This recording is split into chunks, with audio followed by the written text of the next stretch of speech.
Hello everyone, this is POW coming at you with another update. In this update, we're going to be talking about a major winter storm with heavy snow and severe weather. So before I do get started, if you do like weather-related content, please subscribe to my channel as I will upload daily updates to keep you ahead of the storm. And I do ask you to share this video with your friends and family on social media. All right, so let's get started. Let's start off with the latest watches and warnings as of this morning, Sunday, March the 14th. And it's busy. We've got that blizzard that's ongoing into portions of Wyoming as well as Nebraska right now. We've got those winter storm warnings and watches still in effect for Colorado, getting into Nebraska, South Dakota, extending into Iowa as well as southern portions of Minnesota. And we also have some winter weather advisories out here in California, and then we're going to have to be dealing with some high wind as well with that very dynamic system that's coming across.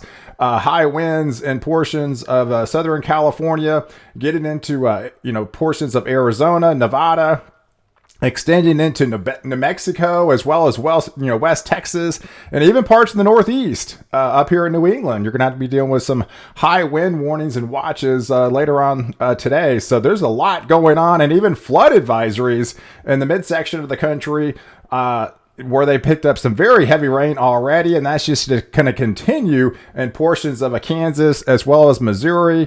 Here's some pictures so far of that big snow that's happening right now in Colorado and as well as Wyoming. Here's a pic coming from portions of, I think this was southern Cheyenne area, almost 2 feet, right around 2 feet of snow. This is an unofficial report, but yeah, they're clocking in some very heavy snow.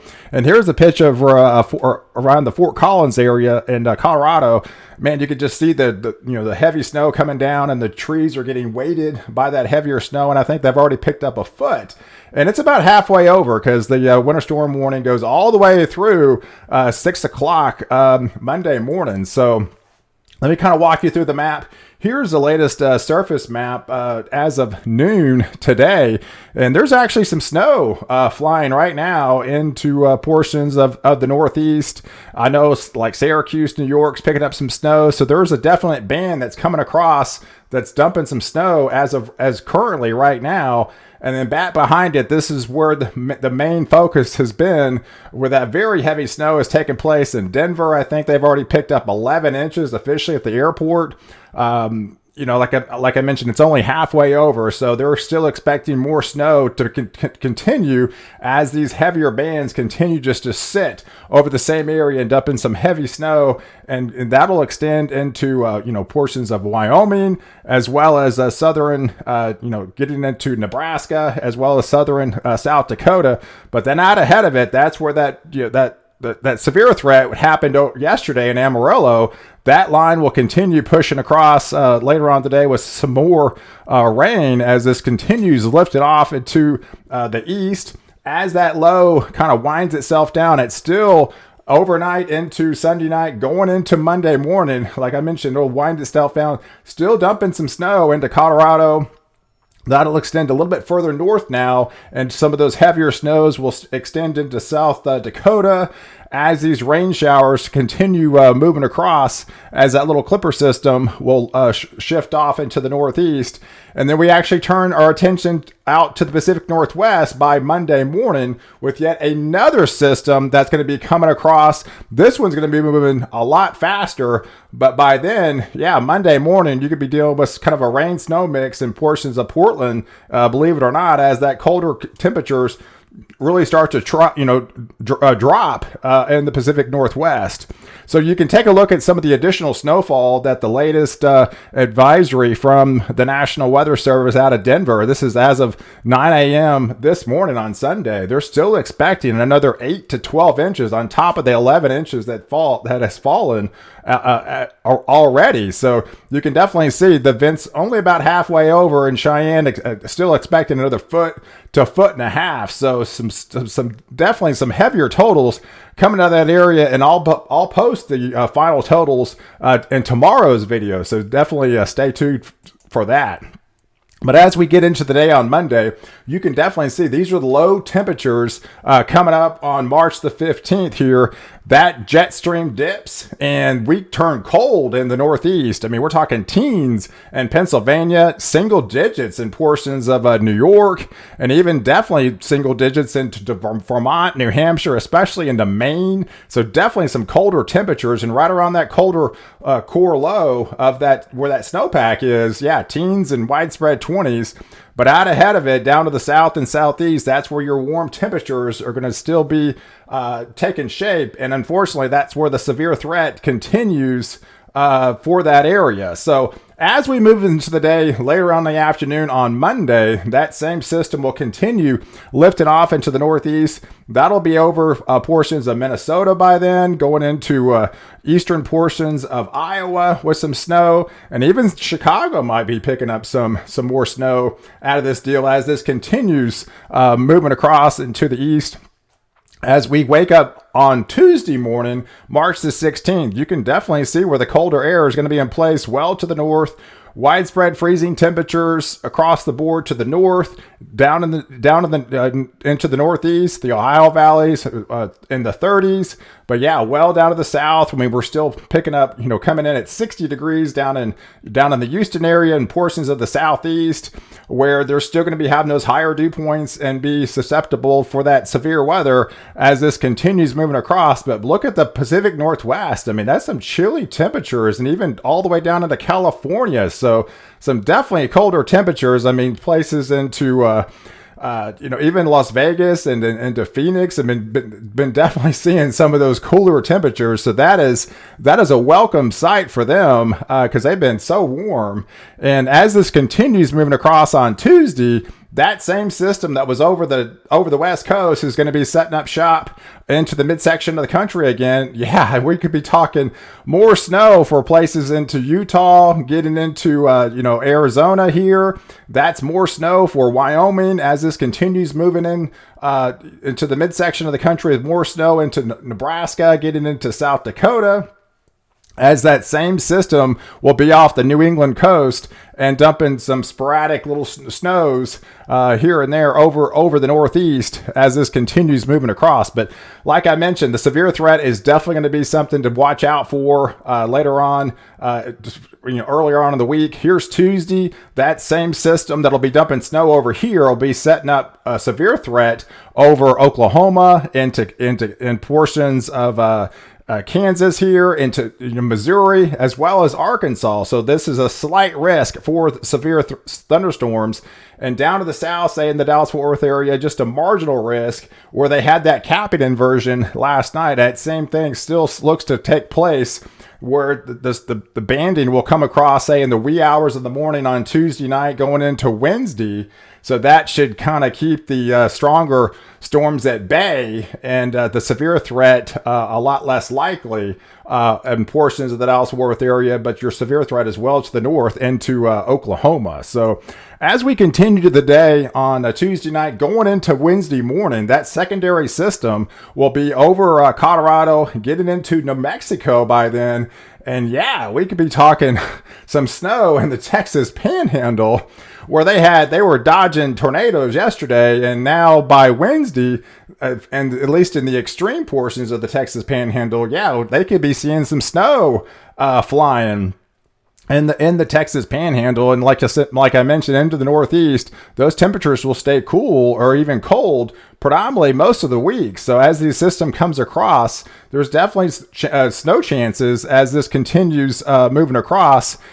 Going into the day on Tuesday night, going into Wednesday, that snow just gets a little bit closer to the Texas Panhandle and portions of the extreme portions of the Oklahoma Panhandle, as well as Kansas. So definitely some heavier snows going to be entering the picture again in that area. But yeah, out ahead of it, they're going to be dealing with that severe threat, and especially into the day on a Wednesday that I'll show you here in a little bit for Dixie Alley. So, but as you wake up on Tuesday morning, I mean, there's your freezing temperatures again. I mean, you look almost all week long in the Northeast, you're going to have below freezing temperatures, and even like I said, mentioning all the way to the north central part of the U.S. is going to be below freezing, and all the way down to the south. I mean, 30s in Missouri, 40s in Kentucky.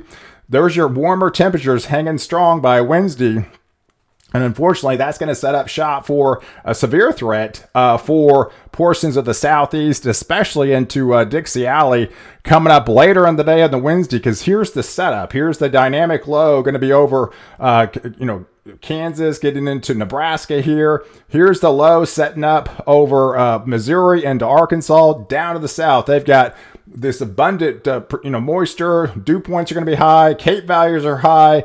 This could be a significant severe weather threat that's going to be setting up. I mean, it's already concerning that on day 4, I mean, from the Storm Prediction Center, they're already expecting an enhanced risk. So that is kind of a rare thing to put such a high probability for severe weather this far out. So I would not be surprised as we get closer to this event, because the dynamics are definitely going to be there, that this would not be upgraded to a moderate risk as it was yesterday in portions of Amarillo, and that produced a number of tornadoes out of there, and twin tornadoes at times. So they're still calculating how many tornadoes that came out of that region. But I was watching them. There were a lot. And as this continues moving across, we're going to have to be deeply concerned for that same type of threat over the southeast getting into the day on Wednesday. So this definitely gives you ample warning to prepare for a severe threat if you live in portions of Louisiana, especially into Mississippi, getting into Alabama here. So this whole area would be under the gun or susceptible for tornadoes, damaging winds, and large hail would not be out of the question in this type of setup. So all 3 modes are on the table, and like I mentioned, it could be even a moderate risk by the time we get closer to this event. So right now, this is Sunday. This would be Wednesday, March 17th on St. Patrick's Day. So this gives you plenty of time and advanced warning for that severe threat to be entering your picture. And so as this continues the day on Wednesday night, going into Thursday morning, that same system will move across, dumping some rain into the Ohio Valley and that portions of the southeast. Here's your low temperatures for Thursday. Like I mentioned, for the northeast, predominantly, Pennsylvania northward, freezing almost all week long, especially just on the low temperatures.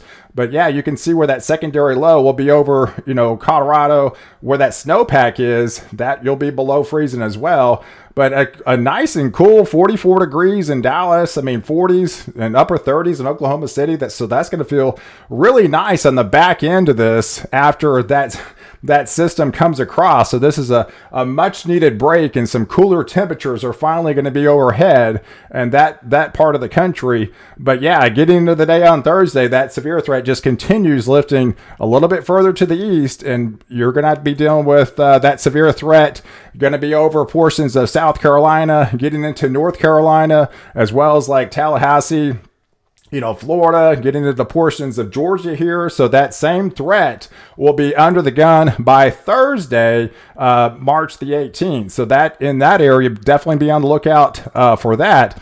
But like I mentioned, as we continue, that same system will continue moving across into the northeast. I mean, we stay cold pretty much all week. And so, a lot of this could be kind of a rain snow mix for, the northeast. This is Friday morning, and you can definitely see where the temperatures are going to be. I mean, we're widespread 20s in this area, and depending on where you live here in the Ohio Valley, like I mentioned, it could be like a rain snow mix, with the temperatures fluctuating, along the freezing line.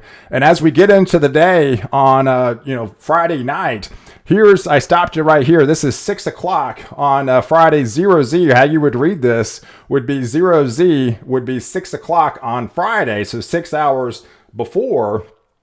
So these are like some of your higher temperatures of the day, and you can definitely see it stays cold most of the day on that Friday, the 19th, that we've been kind of highlighting.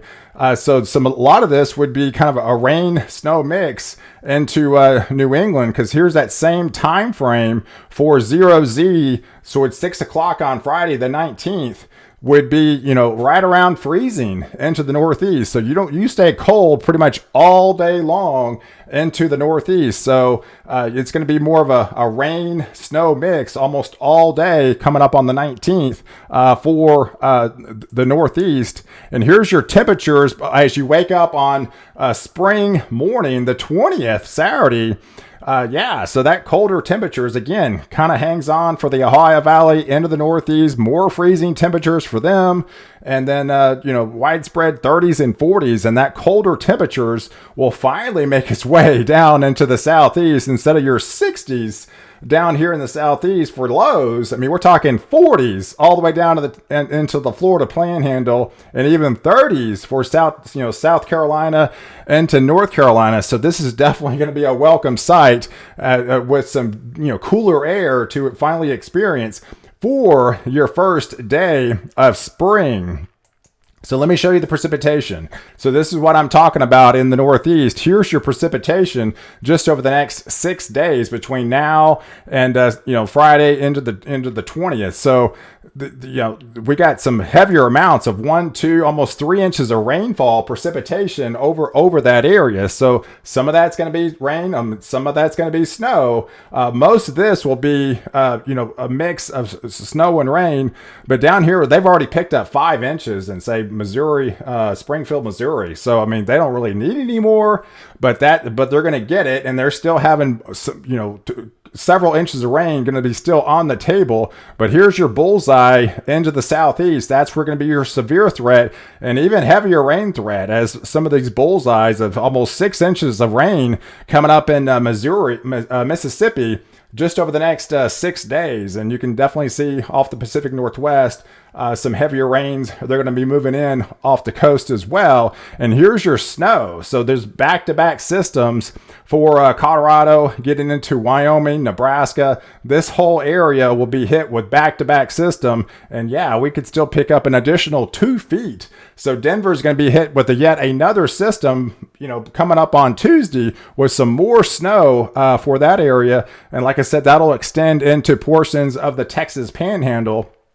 And there's your rain, there's your snow mix for into the Northeast. So we'll just have to see, there's a lot of precipitation that's going to be available. So how much of this is going to be snow for the Northeast? Because you see the temperatures pretty much all week are going to be, fairly cold, especially at your nighttime lows. So, hey, I appreciate you guys watching.